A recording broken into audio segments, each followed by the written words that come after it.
প্রিয় শিক্ষার্থী, এসব পরিচালনার পক্ষ থেকে সবাইকে শুভেচ্ছা। আশা করি তোমরা সবাই ভালো আছো। আজকে আমরা একের খ এর সমাধান দেখব। একের খ প্রশ্নে রয়েছে ঘটনাসমূহ হতে লেনদেন চিহ্নিত করে সমীকরণ পদ্ধতিতে তার কারণ ব্যাখ্যা করো। আমরা এটির সমাধান দেখব। তো শুরুতে আমরা ছক দেখে নেই।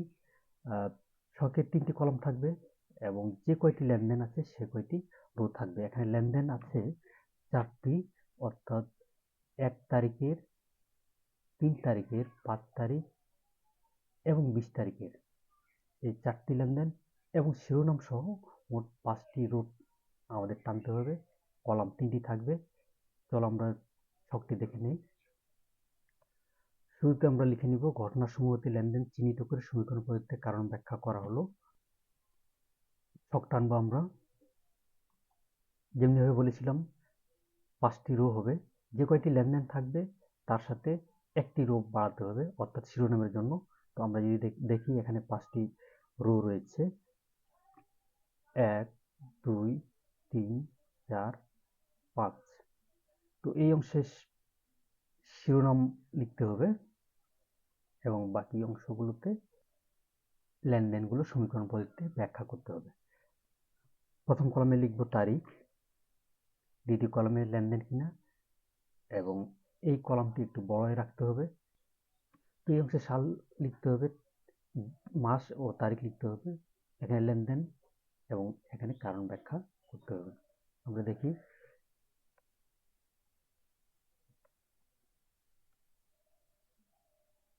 সাল হচ্ছে 2017, ডিসেম্বর 1, লেনদেন। তো ডিসেম্বর 1 তারিখে লেনদেন ছিল 5 লক্ষ টাকা নিয়ে ব্যবসা শুরু করা হলো। তো কারণ ব্যাখ্যা আমরা এইভাবে লিখব। এখানে হিসাব সমীকরণ সম্পদ সমান সমান দায় যোগ মালিকানা সত্ত্ব এ, সম্পদ নগদ এবং মালিকানা সত্ত্ব মূলধন উভয় বৃদ্ধি পেয়েছে। আমরা জানি যে যে টাকা দিয়ে বিনিয়োগ করা হয় বা ব্যবসায়ের জন্য যে টাকা আনা হয়, তো এতে করে নগদ টাকা বেড়ে যাবে, অপরদিকে মূলধন বেড়ে যাবে। এরপরের তারিখটি আমরা দেখি, ডিসেম্বর 3। এখানে লেনদেন আছে ব্যাংকে 50,000 টাকা নিয়ে একটি হিসাব খোলা হলো। তো এই অংশে আমরা ঠিক আগের মতোই তারিখ, মাস লিখে নিব, লেনদেন। তো এখানে আমরা ব্যাখ্যা করব।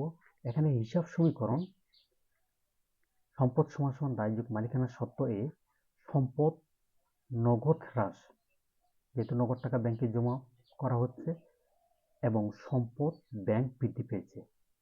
তো ব্যাংকের ঘরে যেহেতু টাকা বেড়ে যাচ্ছে, যেহেতু ব্যাংকে টাকা জমার মাধ্যমে ব্যাংকে টাকা বৃদ্ধি পাচ্ছে, যেহেতু ব্যাংক এবং নগদ উভয় সম্পদ, তো একটি সম্পদ বাড়ছে, অপরদিকে একটি সম্পদ কমছে।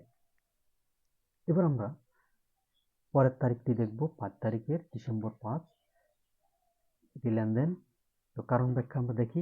এখানে হিসাব সমীকরণ সম্পদ সমান সমান দায় যোগ মালিকানা সত্ত্ব এ, মালিকানা সত্ত্ব অর্থাৎ ব্যয় এবং দায় পাওনাদার উভয় বৃদ্ধি পেয়েছে।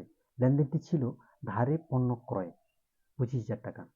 তো ধারে পণ্য ক্রয়ের মাধ্যমে ব্যয় বৃদ্ধি পেয়েছে, অপরদিকে যেহেতু ধারে ক্রয় করা হচ্ছে, পাওনাদার বৃদ্ধি পেয়েছে।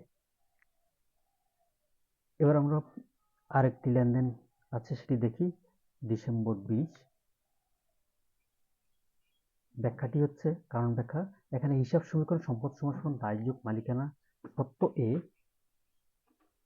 সম্পদ নগদ এবং দায় অর্থাৎ পাওনাদার উভয় হ্রাস পেয়েছে। তো লেনদেনটি ছিল পাওনাদারকে পরিশোধ 15,000 টাকা।